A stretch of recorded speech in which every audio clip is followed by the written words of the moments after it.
Okay, so this is going to be a review on Superman, Batman, Supergirl.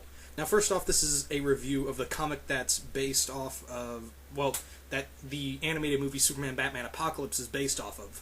This is written by Jeph Loeb and artwork by Michael Turner.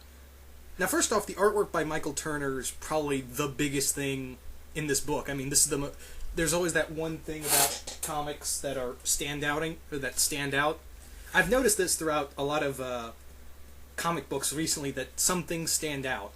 There's always one thing that stands out the most and people talk about the most, whether it be Grant Morrison's take on Superman and All-Star Superman, or Batman's death. The big thing was that death of Jason Todd and Death in the Family.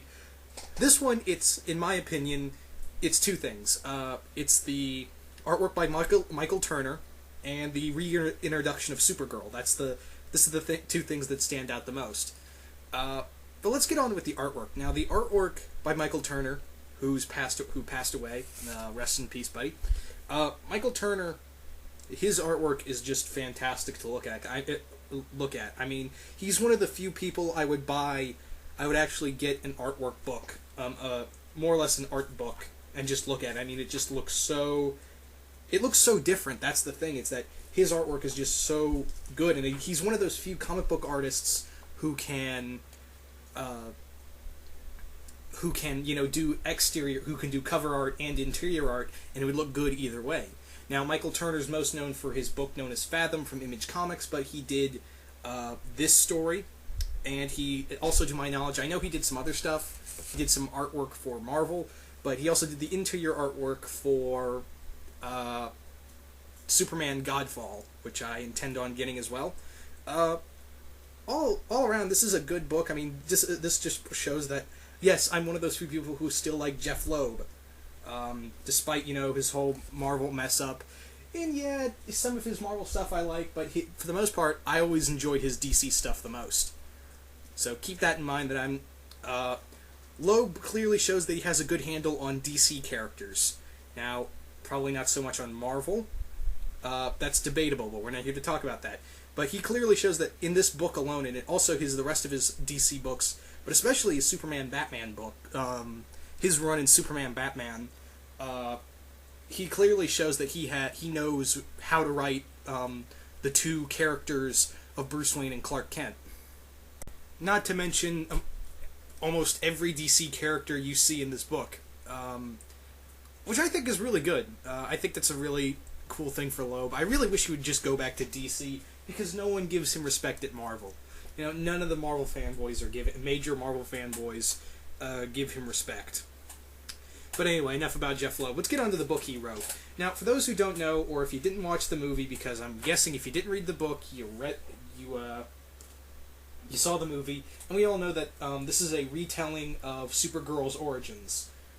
In this one, her ship crash lands in Gotham Bay, and she comes out, and Batman finds her after stunning her with a kryptonite ring, brings her to his lab.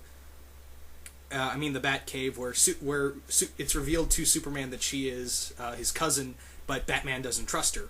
That's the story in a nutshell. And also we have Darkseid as the big villain in this story.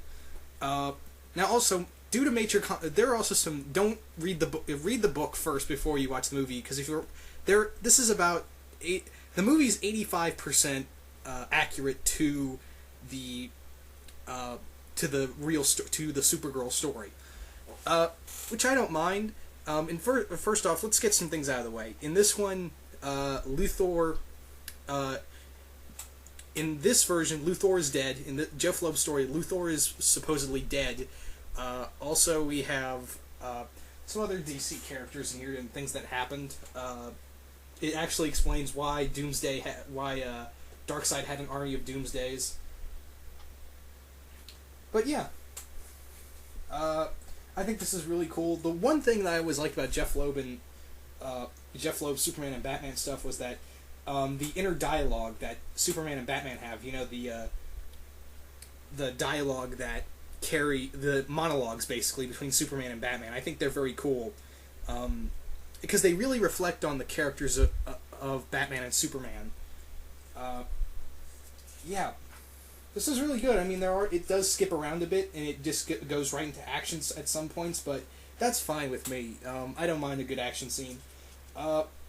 It is very cool. I mean, the whole fight with with Superman, Batman, and Wonder Woman with the army of the Amazons fighting the army of fake Doomsdays. That's a really cool scene, I will admit. I think that's pretty cool. The whole thing with Darkseid, it's always cool to see Darkseid in a comic book, period. I mean, the final fight between Superman and Darkseid at the end is just really well done. The dialogue, actually, I really love the monologue that Superman says to Darkseid. He's just wailing on him.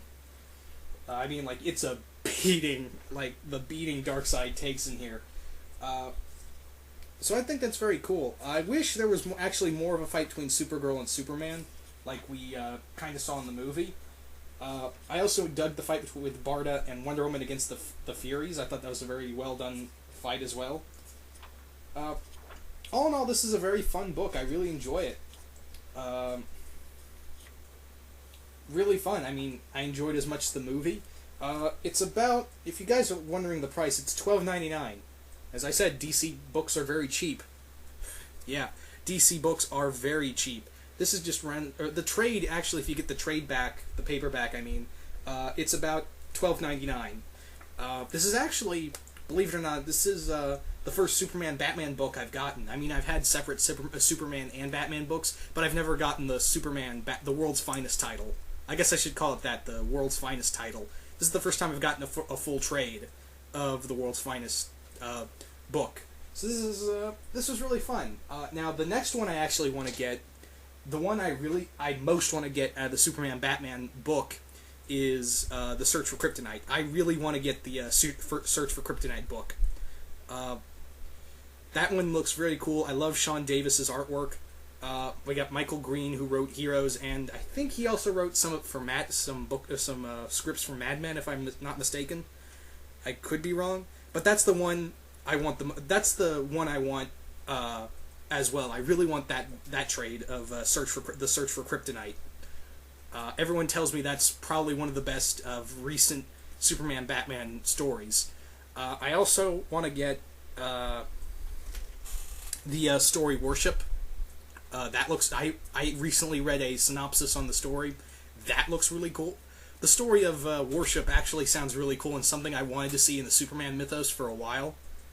So I'm definitely going to pick up that.